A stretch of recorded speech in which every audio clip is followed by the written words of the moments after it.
अस्सलामुअलैकुम नाजरीन कराम, नई वीडियो में आपको खुश आमदीद कहते हैं। काजी फ़ाइज़ ईसा साहब आ चुके हैं और काजी ने आते ही सरप्राइज़ भी दे दिया है। ताकतवर हलकों से लेकर 24 करोड़ आवाम के अंदर हलचल मची हुई है कि आखिर काजी करेगा क्या साबिक चीफ जस्टिस उमरता बंदयाल की तरह इस्टेब्लिशमेंट के आगे लेट जाएगा और एक मोहरा बन जाएगा, या फिर हस्बे रिवायत जो उनका एक प्रीवियस रिकॉर्ड है उसके मुताबिक वो आइन की खातिर खड़े होंगे, स्टैंड लेंगे, डट कर मुकाबला करेंगे, या कौम को मायूस करेंगे। ताकतवर हल्के भी नाज़रीन कराम इस वक्त परेशान हैं कि काजी ओबीडेंट होगा, ताबेदार होगा, बात सुनने वाला होगा, या फिर जो गैर कानूनी और गैर आइनी काम हो रहे हैं इस मुल्क के अंदर उनको उठा के रद्दी की टोकरी में फेंकेगा।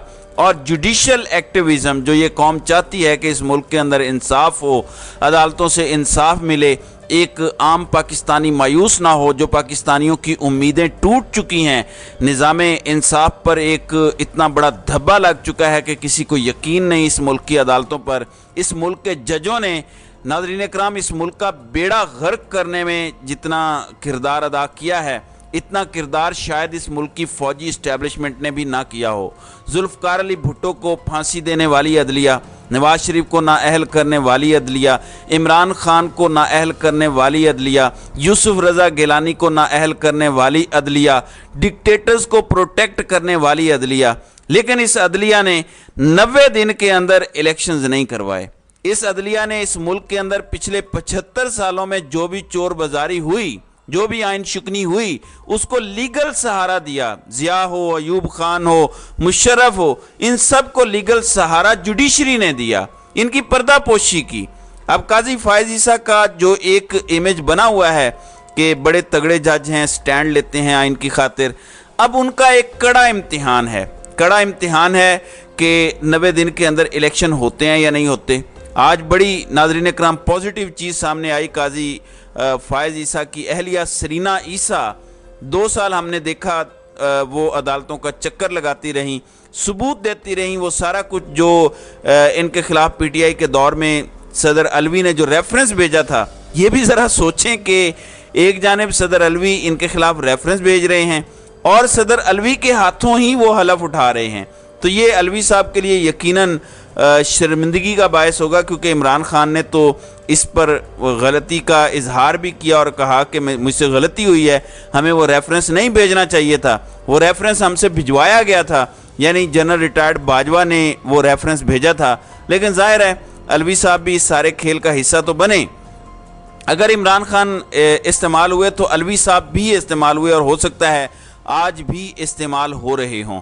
तो अलवी साहब के लिए अलवी साहब के हाथों एक ऐसे शख्स ने हलफ उठाया, और ये मेरे ख्याल से एक बड़ी फतह है कि आपके ख़िलाफ़ जो रेफरेंस लेके आता है आप उन्हीं से या उन्हीं के हाथों हलफ उठाते हैं, तो ये उनके लिए या तो डूब मरने या शर्मसार होने का मकाम होता है। उन्होंने साथ अपनी बीवी को खड़ा करके ये पैगाम दिया कि ये वो बीवी है, ये वो चीफ जस्टिस की बीवी है जिसको 2 साल तक अदालतों के अंदर चक्कर लगवाए गए। केस गलत था, सही था, उस पर मैं फ़िलहाल बात नहीं करना चाहता, लेकिन जो हुआ वो मैंने आपको बता दिया है। लेकिन ये एक स्ट्रॉन्ग मैसेज है। मैं कहता हूँ चीफ जस्टिस काजी फ़ाइज़ ईसा अपनी बीवी को साथ खड़ा करके ये पैगाम देते हैं कि औरत कमज़ोर नहीं है, तो फिर मेरे ख्याल से उनको सनम जावेद की तरफ भी देखना होगा, डॉक्टर यास्मीन राशिद की तरफ भी देखना होगा, बुशरा बीबी की तरफ भी देखना होगा, तैयबा राजा की तरफ भी देखना होगा, आलिया हमज़ा की तरफ भी देखना होगा, और कितनी ही औरतें हैं, कितनी ही ख़वातीन हैं जिनके नाम मुझे यहाँ पर लेने पड़ेंगे। ये तो पीटीआई का मसला है, कई दीगर ख़वातीन हैं जो अदालतों के अंदर, जेलों के अंदर गल सड़ रही हैं और तवक्को लगा के बैठी हैं इस निज़ाम इंसाफ से कि कोई मर्द का बच्चा आएगा और इस्लाह कानूनियत का ख़ात्मा करेगा। तो आज अगर सरीना ईसा को जब उन्होंने देखा होगा तो उनको भी एक उम्मीद मिली होगी कि अगर एक जज अपनी बीवी की प्रोटेक्शन कर सकता है तो अपनी बहनों बेटियों की भी वो प्रोटेक्शन करेगा। तो आज उनसे भी ये उम्मीद लगा के बैठे हैं। फिर काजी फ़ाइज़ ईसा ने जो आते ही पहला सरप्राइज़ दिया है, फुल कोर्ट बन गया है प्रैक्टिस एंड प्रोसीजर बिल पर, यानी सोमोटो कौन लेगा, बेंचेस बनाने का इख्तियार किसे होगा, कैसे बेंचेस बनेंगे, सुप्रीम कोर्ट किस तरह से ऑपरेट होगी। एक कानून साजी की गई थी कि 3 सीनियर मोस्ट जजेस मिलकर सोमोटो का फैसला करेंगे बेंचेस के हवाले से, अकेला चीफ जस्टिस नहीं करेगा। हालांकि अगर देखा जाए तो ये चीज़ काजी फायज़ ईसा को कमज़ोर करेगी। देखें इस वक्त ताकत उनके पास है क्योंकि वो चीफ जस्टिस हैं, तो काजी साहब तो चाहेंगे, कोई भी बंदा होता वो चाहता कि इख्तियार जो सारे हैं वो उनके पास हों और वो उन्हें अपनी मर्ज़ी से इस्तेमाल करें। लेकिन उन्होंने आते ही बड़ा सरप्राइज़ दिया है और आते ही फुल कोर्ट बना दिया है, और कल वो फुल कोर्ट इस केस की समाअत करेगा। कल 15 कुर्सियां जो हैं और आपको नज़र आएंगी सुप्रीम कोर्ट के अंदर जजेस की लगी हुई। नोटिस पहले ही जारी हो गए हैं। अब कल फुल कोर्ट यानी पूरी अदालत लगेगी। 1000 दफ़ा पीटीआई ने भी कहा, दूसरी जमातों ने भी बंदयाल साहब से कहा कि बंदयाल साहब ये जो इलेक्शन वाला मामला है इस पर फुल कोर्ट बना दें। खान ने भी कहा कि हमें कोई एतराज़ नहीं है, फुल कोर्ट बना दें, मेहरबानी करें। लेकिन फुल कोर्ट नहीं बनाया गया, फिर वो फैसला नहीं माना गया, और फिर क्या हुआ, तारीख के कूड़ादान के अंदर वो फैसला चला गया। और फिर जो कुछ किया उमरता बंदयाल ने, उनका टेन्योर मुतनाज़िया तरीन टेन्योर है। अपनी तरफ से उन्होंने बड़े अच्छे काम करने की कोशिश की, उनके अच्छे कामों को भी बदनाम कर दिया गया, उनकी टिका के करैक्टर असैसिनेशन हुई।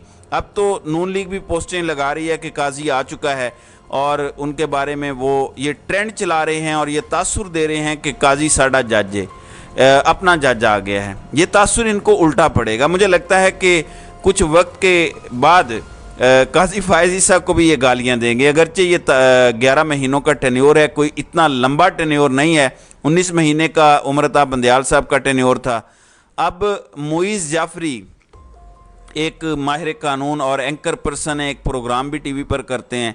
वो कहते हैं कि chief justice of Pakistan उमरता Bandial यानी साबिक चीफ जस्टिस इस्लाम इस्टेब्लिशमेंट का एक कलीदी बुनियादी मोहरा थे, यानी वो इस्टेब्लिशमेंट का एक अहम तरीन किरदार थे, एक अहम तरीन मोहरा थे। अब काजी आ चुका है। अब काजी जो पाकिस्तान की 75 साला अदलिया के अंदर एक दो चीफ जस्टिस थे, मसलन जस्टिस कार्लिनियस, एक दो जजेस मिलते हैं जिनकी लोग मिसाल देते हैं, ये क्रिश्चियन जज हैं जस्टिस कार्लिनियस। इनके अलावा कोई मुसलमान जज ऐसा नहीं है, चाहे साकिब निसार, इफ्तिखार चौधरी, आसिफ सईद खोसा, अजमत सईद, जवाद एस ख्वाजा, इससे पीछे चले जाएं, कोई ऐसा काबिल जिक्र जज नहीं है जिसे कहें कि आइन और कानून के लिए बड़ा दबंग फैसला दे के गया और तारीख के अंदर सुरखरू हुआ है। अगर कोई फैसला दे के गया भी है तो फैसले पर अमल दरामद नहीं करवा सका। तो अब इम्तिहान है असल में काजी फायज़ ईसा का। किसी की काजी फायज़ ईसा साहब से कोई दुश्मनी नहीं है, किसी की कोई मुखालफत नहीं है। हम तो अगर आप गलत फैसला देंगे, ज़्यादती करेंगे आइन के साथ, तो हम तो टिका के तनकीद करेंगे। हमने तो उमरता बंदयाल पर भी तनकीद की है। अब कल जाते वक्त उमरता बंदयाल खूब रोए। रोने का क्या फ़ायदा हुआ? पूरी कौम का बेड़ा गर्क करके, पूरी कौम को रुला के अब आप रो रहे हैं। इतने बेबस थे आप, आपके पास इख्तियार था। साहिब इख्तियार भी अगर रोएंगे तो फिर आम आवाम का तो बेड़ा गर्क ही होगा। बहरहाल ये एक अच्छा फैसला है कि फुल कोर्ट समाअत करेगा प्रैक्टिस एंड प्रोसीजर बिल की, और चीफ जस्टिस जो नए हैं उनसे हम तवक्को करते हैं कि वो कौम को इंसाफ देंगे, आइन पर अमल करेंगे, और अदलिया के माथे पे जो कलंक लगी हुई है, जो लोगों का एतबार उठ चुका है, उस एतबार को वो दोबारा बहाल करेंगे। नाज़रीन इकराम, काजी साहब का प्रोफाइल काफ़ी रिच है। इनके वालिद कायद आज़म मोहम्मद अली जिन्ना के साथी थे। इनकी 26 अक्टूबर 1959 को कोयटा के अंदर पैदाइश हुई। ए लेवल और बी लेवल, ये ओ लेवल का ये इन्होंने लंदन से किया। कराची में भी ये पढ़ते रहे। 30 जनवरी 1985 को ये बलूचिस्तान हाई कोर्ट में, और फिर मार्च 1998 में ये सुप्रीम कोर्ट के अंदर वकालत करते रहे। 5 अगस्त 2009 में इनको सुप्रीम कोर्ट का हाई कोर्ट का जज बनाया गया। फिर 5 सितंबर 2014 को इन्हें सुप्रीम कोर्ट लाया गया, और सुप्रीम कोर्ट ला के इन्होंने 2 ऐसे फैसले दिए जो ताकतवरों के पैरों तले से ज़मीन निकाल देते हैं। इसलिए इनका पहले ही रास्ता रोकने की कोशिश की गई। इनके खिलाफ रेफरेंस तैयार किया गया कि काजी अगर आ गया तो फिर हमारे मंसूबे पर शायद अमल दरामद ना हो सके। तो इनके खिलाफ रेफरेंस इमरान खान और डॉक्टर आरिफ अलवी को इस्तेमाल करके लाया गया। बहरहाल 11 महीनों के लिए अब काजी फायज ईसा साहब आ चुके हैं। देखते हैं कि पिछले 75 सालों की जो कलंक है, जो अदलिया के माथे पे लगी हुई है, उसको ये साफ कर पाते हैं या उसके अंदर इजाफा करते हैं। आज काजी आ गया है, फिर 11 माह बाद क्या होगा कि काजी चला गया है। अब इस आ गया और चला गया के दरमियान काजी साहब ने क्या करना है, ये देखना बड़ा अहम होगा। तो नाज़रीन कराम, आपकी इस वीडियो के हवाले से क्या राय है? आप अपनी राय का इजहार कमेंट सेक्शन में ज़रूर कीजिएगा।